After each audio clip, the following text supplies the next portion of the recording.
Each year in the land of the free, there are approximately 140 people, mostly men, that are falsely accused. It is estimated that over 20,000 men are falsely convicted, serving time in prison today. This is odd for a nation that teaches its young children in the Pledge of Allegiance that liberty and justice are for all. Boys grew up draping themselves in the flag and in war defending the honor of that flag for a country that can take away the belief in one fell swoop.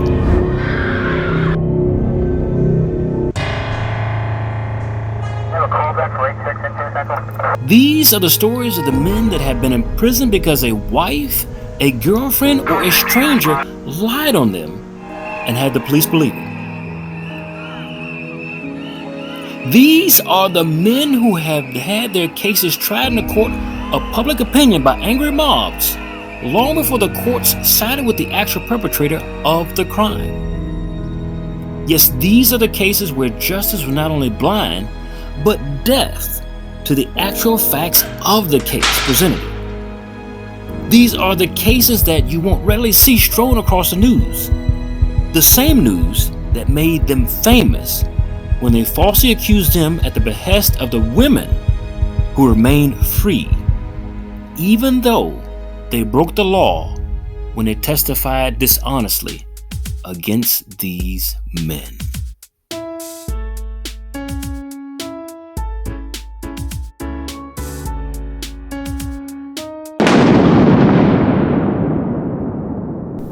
As a man, you could be as innocent as a newborn babe, but without the type of legal team enough to win the case that Johnny Depp had to win against Amber Heard, you're pretty much going to jail. Even if you had a great legal team equivalent to what OJ had, or what was called a dream team, on your best day of your life, you could still be headed straight to jail based upon a jury believing the innocent-looking face and deceptions, I might add, of your false accuser over actual reason. Good evening, and welcome to Falsely Accused. This is a show where we feature actual cases of men who have been accused simply because they wanted to either break things off with their girlfriend, or perhaps because they wanted a divorce from a spouse. Whatever the case may be, it was up to them. Don't believe me? Judge by the facts. As recently as 2020, the Innocence Project has documented over 375 DNA exonerations in the United States. Now, 21 of these exonerees had previously been sentenced to death. The vast majority, 97% of these people, were wrongfully convicted of committing sexual assault or murder. Now, if these people had high-priced legal representation, maybe, just maybe, they would be free today. But most men, after being falsely accused, head straight for a public defender's office, who in most cases is a student fresh out of law school and has passed the bar exam. Or perhaps maybe, he is a lawyer who knows that he cannot mount an aggressive defense against a firm that has five other lawyers and their masthead alone. Now, even if he could manage to pull off a miracle, the jury would have to make a giant leap over their opinions concerning men being the aggressor and women being the victim. This is our problem today. In effect, it does a man little good to take a trial to a jury of his peers, wipe out his savings in lawyers' fees, fight the news in court of public opinion, and still go straight to jail for all of his effort. So how much does an actual jury trial to prove your innocence cost? Compared to a judge-alone trial, jury trials are expensive. And if you are a man of average means, this is way out of your way of spending money. Now, jury trials usually take longer to conclude and require more court resources. They require the 12 persons selected as jurors to be away from their work, school, household, child care duties, whatever you have, and which can mean both personal financial hardship and a cost to employers. Now, retainers for a jury trial typically start at about $25,000 to $75,000, depending on how long the case will take and where you are in the process. This could easily cost you more money. And yet, with all of that decent representation, United States incarceration statistics show that men receive sentences that are 63% higher. That's right, I said 63% higher on average than their female counterparts. This study found that females arrested for a crime are also significantly more likely to avoid charges and convictions entirely, and twice as likely to avoid incarceration if convicted. The gender of federal inmates is 93.2% male and 6.2% female. I wonder why. Now, out of the total 185,000 federal inmates today, this makes 172,000 male inmates and 12,700 female inmates. I know there are some of you out there who believe that women are less violent than men, but arrest records across the United States do not bear this information out. The reason there is not an equal number of both genders in confinement is what happens in courts, or what is plea bargained before the court. Now, this makes no sense when you compare the overall population of males to females in the United States. Out of the United States, 329 million people, 49.2% are male and 50.8% are female. So tonight, we will examine a case more heinous than the one that Mr. Depp was dragged through. This case involves a young man by the name of Christopher Prokopia. Now, Christopher was facing 99 years in prison behind a false allegation of assault by his girlfriend. In oral and written statements to police, his accuser detailed how Prokopia had forced his way into her home, pushed her to the ground, before punching her in the face and slicing her with a box cutter. Now you can see a well-placed surface abrasion X mark here on her chest. Ultimately, this young lady, once found out, will be arrested and face upwards of 2.5 years in prison, which is more lenient sentence than a 99-year term he was facing for the fictitious assault to start with. Now, even more amazing than facing 2 years in prison for lying to police and the court system was the fact that the judge in charge of the case allowed her to sentence to be plea bargained down to simply probation. Now, I know you've seen probation on other shows that we give you on this channel, but this is ridiculous. But how do we go from he did it to he didn't do it? I was just joking. While we're at it, let's examine the damage won in this man's life, his career, and his parents' finances. We do this by going back to the beginning in the case where Mr. Prokopia's nightmare truly began. Now, that was after returning from a mini vacation with his parents to their home in Wilson County, Texas. Now, they were met at the home by police who immediately arrested Mr. Prokopia for the assault on his former girlfriend. Not active, but former girlfriend. Confused about the entire incident, Mr. Prokopia asked police why he was being arrested.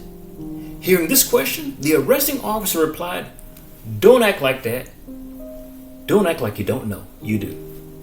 And when police said they had a warrant for his arrest in Bell County, Prokopia's response was, "Where's Bell County?" So you had two confused sides about the same incident. You had the police officers that were so sure they were right in protecting the honor of a young lady who lied to them. And you had Mr. Prokopia, who was being charged with an incident he could not possibly have done.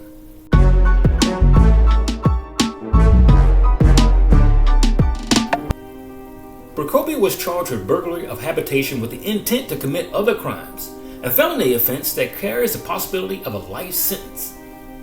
Law enforcement rushed to arrest him without investigating any further or interviewing him, and that's where the failure began initially. Prokopia would end up spending more than a day and a half in jail, and he was freed only after his parents took out loans to post a $150,000 bond and pay for lawyer fees in an effort to prove their son was completely innocent. As Prokopia's family worked to clear his name, his mother Erin realized she possessed a piece of evidence that could exonerate him. It was a selfie she took at 7:02 p.m. on September the 20th of 2017 at the Renaissance Austin Hotel. Now, his accuser had told police that she was attacked by Prokopia at 7:20 p.m. that same day in her Bell County home, nearly 70 miles away in Temple, Texas. Now, the distance from Austin to Temple, Texas is approximately 67.8 miles. And if you did the speed limit the whole way through, it would take you 1 hour, 7 minutes to get there. Now, unless Mr. Prokopia had discovered the properties of warp speed, I would say his ex-girlfriend is a liar. But that's just me. Now, additionally, cell phone towers also helped to pinpoint Prokopia's actual location, which is great, just like in murder cases. Now, Mr. Prokopia was very fortunate that his ex-girlfriend chose a date and time he just happened to have a rock-solid alibi for. Now, if she had claimed that the attack had taken place the day before or after, Prokopia's only excuse would have been that he was sitting at home watching TV, a much less convincing alibi to the jury. Now, we're going to take a short break here and go to the local news story that was done on Mr. Prokopia, followed by his comments on this matter. She accused her ex of assault, but prosecutors say she made it up, and now they plan to hold her responsible. Tony Vlhetsky joins us now with an update to the story he broke that got national attention. Mike and Quita, that story was about Christopher Prokopia and how a selfie helped save him from 99 years in prison. The picture proved he wasn't even there when the alleged assault happened. Now Bell County prosecutors are asking Temple Police to get a warrant for the woman who made the accusation. Her name is Faith Cox. She will be charged with making a false report. It is the latest development in what has been a nightmare for Prokopia. I was going to sleep hoping I wouldn't wake up to try just to get away from it. The charges against him were ultimately dropped. Now is his ex facing possible jail time up to 180 days. The Bell County attorney says he expects police will arrest Cox sometime early next week. What is going through your mind now that you found out this woman, Faith Cox, has been arrested? I'm feeling really good right now because this has been a long time coming, but it's only the first step. There's so much more to take care of and do now. Now that she has been put in prison, or not prison, jail, it's a good feeling. Why such a good feeling? Because I've been dealing with this turmoil for so long. I've been depressed all this time because of what she did to me. I've been having night terrors. I've been going to sleep crying still, just thinking about it. At work, I'm breaking down because I'm scared if they can just come in and, cause hell in my job. And so seeing her finally locked up is great. How do you plan to move forward with your own life after all of this? Well, I plan to move forward by finally getting able to join the Navy, and we're starting a nonprofit movement called What About Me, for those who are falsely accused that don't have the funds required to prove their innocence, to afford lawyers or anything like that. So we are going to start helping those in need that are going through what I've been through. What about from like an emotional standpoint? How do you plan to move forward? Moving forward, I'm going to have to probably go see a therapist and talk about all these feelings and try to get help with it because it's still a daily struggle I go through. And so it's going to be a long journey, but I hope to get to a good end point. So we talked about this in our first time we met, but you really do know what it's like to be falsely accused. Absolutely. How was that? It was terrible. It was heartbreaking. It felt like nobody could believe me.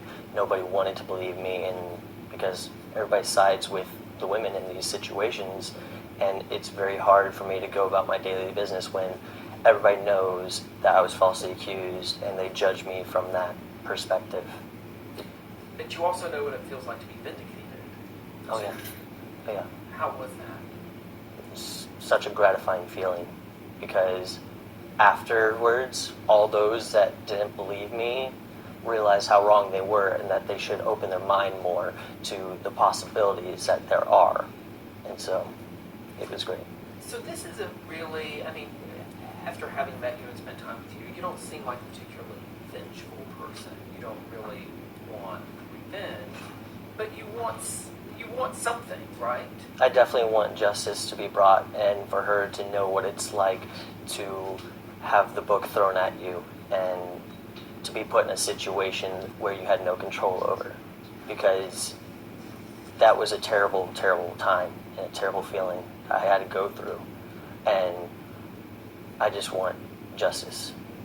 What does that look like for you? That looks like her serving time, and it's once she gets put in jail and has to pay all these lawyer fees, she's going to know what it feels like and know how hard it is to go about your daily life with this on your back.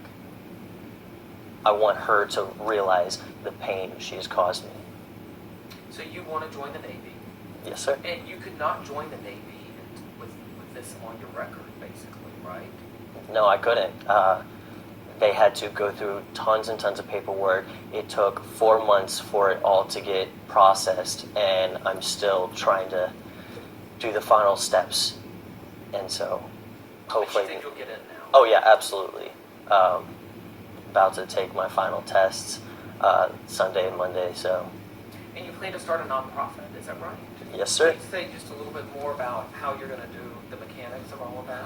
Well, what we're planning on doing, it's still in the talking stages, but we plan on going to Congress and trying to get the law changed to where it is innocent until proven guilty, no longer going off of word of mouth. They need solid evidence, and we are working on getting lawyers on pro bono to work with us and to help us with those that are falsely accused and to help them seek redemption.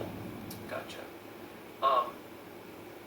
You may get your day, but if Faith Cox, if you were to see her, like what at this point would you say to her? I would turn my face and look the other way. Won't even give her the time of day.